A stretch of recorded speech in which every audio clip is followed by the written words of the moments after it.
A gente vai falar sobre a relação entre padrasto, madrasta e enteado, com ela que é a psicóloga Tatiane de Sá Manduca. Tudo bem, meu amor? Obrigada pelo convite, Regina. Obrigada por ter aceito, obrigada por estar aqui conosco. Um prazer. É difícil essa relação entre enteados e madrastas e padrastos, ou isso é coisa de Fábula, né? fábula? Pois é, para a gente começar a falar sobre essa relação, né, de madrastas, de enteados, é importante a gente falar sobre, né, o casamento, sobre o divórcio, sobre a separação, sobre um rompimento, né, que se tem muitas vezes, né, todo mundo que casa, que inicia uma relação conjugal ou de compromisso, não pensa no fim. Né? Então, primeiro, para contextualizar, vamos falar sobre a frustração, sobre como é difícil lidar com o rompimento. A frustração do casal, Tati? A frustração no rompimento, na separação, no divórcio. É claro que cada um, né, de uma maneira singular, tem aí uma relação, teve uma relação. E o que acontece se a gente não contextualizar e falar sobre, olha, como é difícil lidar com a separação, né? Muitas vezes é um projeto de vida, né? E quando se tem filhos, que nos casos, né, de enteados, como se torna cada vez mais um desafio, né? Então, eu acho que é importante a gente falar sobre... É um cenário de mágoas, é um cenário de ressentimentos, porque é uma relação que se chegou ao fim, né? E aí, para a gente falar dos recasamentos, para a gente falar dessa relação que se tece aí entre enteado, entre também, né, madrastas, padrastos, como se dá essa relação, né? Primeiro, eu acho, Regina, que a gente está falando sobre isso e quantas situações a gente tem hoje de novas recomposições familiares, né? O que pode ser muito positivo, né, Tati? Eu acho positivo, sim. Eu acho que a gente precisa aprender a olhar de uma maneira diferente para as relações, para a singularidade e para o sentir de cada um. Porque cada pessoa sente de uma maneira diferente. Sem dúvida. Muitas vezes, o que não se restringe só às paredes do consultório, o que eu vejo é que muitos pais, né, transferem a relação, né? Olha só, a gente está falando da relação conjugal, do rompimento da relação conjugal, então transfere os sentimentos para os filhos e daí que você vê aí uma série de papéis invertidos, dificuldades, porque muitas vezes o filho faz uma aliança com um dos genitores, provavelmente, às vezes, né? Muito frequentemente a mãe, né? E há, às vezes, uma disputa de casal, há dificuldades do filho lidar com esse novo casamento do pai. Por quê? Porque muitas vezes ali os genitores não conversaram emocionalmente como é que ia se separar, como lidar com isso. Você tem que conversar isso com as crianças? Elas têm que geralmente, participar? eu falo que assim, as mães, os pais organizam a cabeça da criança. Então, quanto mais... Ou desorganizam, né? Ou desorganizam, né? Mas quanto mais psicologicamente estão preparados os pais, quanto mais essa separação se deu com a corresponsabilidade de cada um no seu papel, melhor vai ser o entendimento desse filho. Lembrando que a gente precisa entender que filho, seja em idades, né, iniciais ou, né, ou já não, com maturidade emocional, pressupõe, né, tem a mesma dificuldade de lidar com esse rompimento e que não é fácil. Então, por um lado, muitas vezes você precisa, né, lidar com já a separação, lidar também e suportar, porque muitas vezes eu vejo os pais exigindo dos filhos um entendimento maturacional, sendo que muitas vezes não suportam aquela depressão, aquela tristeza, aquela dificuldade do filho em lidar com essa nova composição. Ô, Tati, então são duas dificuldades. Primeiro, a separação falando do ponto de vista dos filhos, a separação do casal e depois a nova família que se forma. Isso, a nova recomposição familiar, né? Então a gente está falando de dificuldades que muitas vezes, né, seja os pais, quando eu falo que eles organizam, é que quanto mais saúde psíquica tiver os pais, né, e aí a psicoterapia familiar, a psicoterapia conjugal pode ajudar até nesse momento de separação. Sem dúvida. De organizar para que passe melhor essa organização, porque não tem garantia nenhuma, porque o filho vai lidar com esse rompimento com os recursos do jeito dele, da maneira que ele enxerga, com dificuldade. Ô, Tati, e o que você acha mais saudável, se é que tem uma resposta para essa minha pergunta? Quando depois dessa separação novas famílias se formam, ou é mais saudável para o filho que tanto a mãe quanto o pai continuem sozinhos? Olha, é tão subjetivo a gente falar isso, Não porque tem cada resposta, pessoa né? que está nos ouvindo agora vive de uma maneira singular, né, esse momento. Ou também, né, já viveu também essa situação de uma separação, de um rompimento e teve que lidar com aqueles recursos. O que eu falo, que eu atento é que muitas vezes, né, a gente precisa olhar, né, para os filhos como alguém que está vivendo, né, toda aquela situação, né?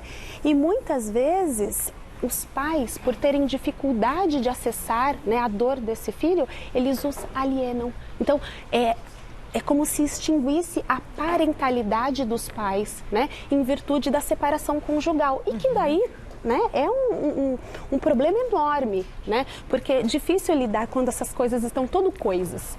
Então, a gente precisa nomear. E nomear é entender os papéis de cada um. É entender esse filho que ele precisa de elaboração, que ele precisa de um tempo de entender isso. O que é elaborar? Eu falo assim, né? Tem 3 tempos que Lacan fala muito sobre isso, que eu acho importante a gente dizer. Porque tudo, né? Se a gente utilizar essa regra para tudo, ela funciona muito bem. Vamos lá. Que é o instante de ver, né? De elaborar e de concluir. Então, se a gente imaginar que tem 3 fases, às vezes os pais exigem dos filhos que eles concluam, que eles já estejam em equilíbrio. Então, pera lá, o instante de ver meus pais vão se separar.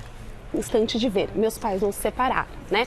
Existe uma ruptura, né, da identidade de casal e não parental. Perfeito. Né? Porque se separa sendo o marido e a esposa, mas não se separa, né, o pai e a mãe. Instante de ver, instante de elaborar. Então, de elaborar. O que está acontecendo aqui? Qual que é meu papel? Eu preciso, como antídoto de informações, daí eu falo que uma coisa muito importante é que os pais tenham com os seus filhos, em família e também individualmente, que expliquem, né, que possam se organizar também nessa fala. Muitas vezes os pais falam, mas eu não sei nem como falar, né? É importante que os pais passem o que está acontecendo, porque é um momento difícil. A gente não pode negligenciar essas emoções para poupar os filhos. Até porque os filhos têm um radar. Pois é. Muitas vezes a gente fala o que eles já sabem. E a gente subestima. Subestima. Não é mesmo? É. Então, olha só, a criança, ela sente e ela tem uma representação de tudo aquilo que ela vê, mas de uma maneira diferente, de maneira organizada dela. Então, olha só, quando a gente, né, finge, olha só, quantas e quantas vezes eu vi isso já, né? Finge que nada está acontecendo, o quanto passa, não autoriza essa criança com relação ao que ela percebe. Ou seja, ela não pode ela se torna insegura. Né? Não pode ter raiva, tem que ter. O protesto faz parte de instâncias psíquicas. Então, elaborar isso, a criança vai, entre muitas aspas, fazer manha, vai chorar, é isso. Esse é o elaborar. É o protesto, é a tristeza, né? É todas as reações psicológicas, é as perguntas, o que vai acontecer agora, como vai funcionar, qual que é a funcionalidade agora da família, como vai ser. O terceiro instante? É de concluir. Né? Que eu falo que nessa terceira fase é aquele momento onde a gente pode já, né, ter decisões. Imagine nós como adultos. Tá. Agora vamos pensar na criança, que ela vai elaborando conforme os recursos que ela vê. Então é importante, às vezes eu falo que assim, ó, qualquer erro, né, nessas 3 fases, se você, instante de ver, vê e conclui, você não elaborou, você não pensou, você não entrou em contato. Se você só vê, né, e elabora, você acaba não concluindo, né? Então, você acaba não. É importante os 3. E o que a gente vive hoje nessa liquidez das relações é que a gente não passa, a gente passa atravessado nos 3, né? A gente não entra em contato, a gente não elabora, a gente não conclui, né? A gente não consegue questionar. E questionar é joia rara, é consciência. Então a gente precisa viver esses 3 tempos em todos os momentos da nossa vida, seja num momento difícil como esse. A conclusão seria o quê? Bom, eles se separaram, mas meu pai continua sendo pai, minha mãe continua sendo mãe, a vida é diferente, mas pode ser uma vida boa.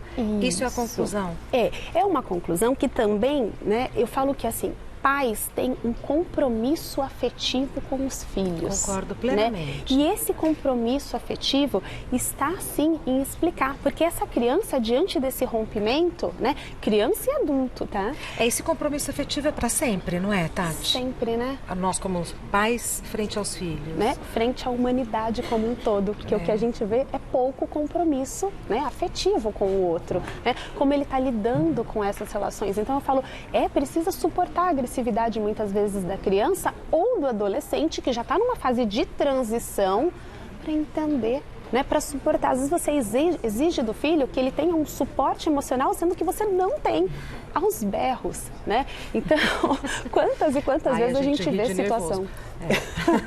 Não é? Não, sem dúvida. Então, você vê como é importante, eu falo que assim, esse tipo de olhar, esse tipo de escuta, né? Ah, mas eu já escutei, né? Ah, mas eu já estou vivendo uma relação tão difícil, ainda mais essa.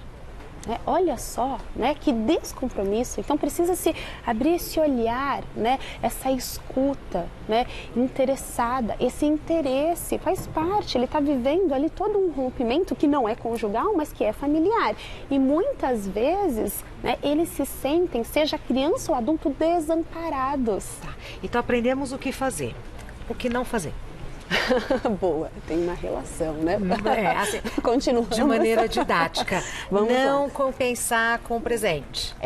Não compensar. Não né? Esse compensar. tipo, olha, tem uma coisa que eu falo, né? Que assim, esse tipo de competitividade, porque muitas vezes o outro, né? Um dos genitores já está num outro casamento. Né? E aí, o que acontece? Então, muitas vezes a mãe, né? Ou o pai fica disputando o papel, né? Com a esposa, né, desse genitor. E o que acontece? Também cria uma confusão enorme na cabeça dessa criança, né? Mas não isso tem consequências. Não é só a não, mulher, de nem maneira só a mãe, nenhuma. Tati. Não. Eu falo que é assim, geralmente a aliança, né, conforme a gente olha em estatística, a aliança se faz com a mãe, nesse caso. Ainda, né? até hoje? Ainda assim, Essas viu, estatísticas são Regina? atuais. Olha, o que eu digo é o seguinte, geralmente por a mãe, né, o que eu escuto, né, que eu falo que não se restringe só às paredes do consultório, mas o que a gente vê. Então, geralmente por estatística, a gente percebe que, né, o filho, numa separação, geralmente ele a guarda fica com a mãe, né? E daí, eu não gosto de generalizar, mas o que a gente vê como produto, né, como substrato de todas essas relações que a gente vive, né? Então, se você olhar aí para suas relações, né, o filho tá quem? Tá com o pai, né? Raramente a gente vê, né, com o pai, tá mais com a mãe, tá? No sentido de guarda. Então, o que acontece? Às vezes ele faz essa aliança, né, com a mãe mesmo, e porque fica com a mãe, né? E aí tem uma disputa muito grande. Essa disputa se dá, às vezes, né, como cabo de guerra dos pais e não da criança. Então, quando eu falo em transferência, quantas vezes eu vejo que, assim, situações que vão para o tribunal, né, seriam evitadas se discutisse emocionalmente entre o casal. Né? Então, você percebe que, assim, são adultos, né, que precisam conversar emocionalmente e que se conversasse mais, né, essas questões não iriam tanto para o tribunal, para decisões judiciais. Então a gente tem um problema de diálogo, de comunicação, de enfrentamento das emoções. Perfeito.